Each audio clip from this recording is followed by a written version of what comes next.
بی آشیانه گشتم، خانه به خانه گشتم، بی تو همیشه با غم، شانه به شانه گشتم.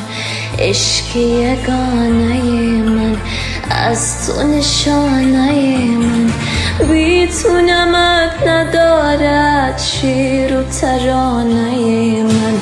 سرزمین من خسته خسته از جفای سرزمین من، بی سرود و بی صدای سرزمین من، دردمند به دوای سرزمین من. سرزمین من کی غم تو را سرود، سرزمین من کی راه تو را گشود، سرزمین من کی با تو وفا نمود، سرزمین من.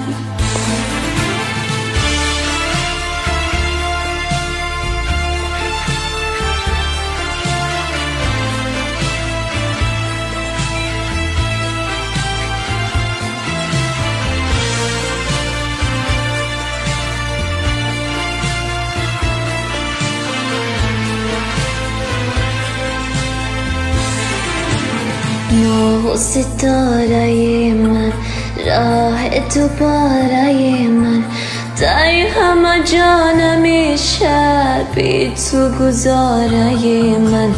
گنج تو را ربودن از باری عشرت خود، قلب تو را شکستن هر کی با نوبه خود. سرزمین من خسته خسته از جفای سرزمین من، بی سرود و بی صدای سرزمین من، دردمند به دوای سرزمین من. سرزمین من مثل چشمای انتظاری، سرزمین من مثل قلب داغدار سرزمین من، مثل دشت پرغبار سرزمین من. سرزمین من خسته خسته از جفای سرزمین من، بی سرود و بی صدای سرزمین من، دردمند به دوای سرزمین من.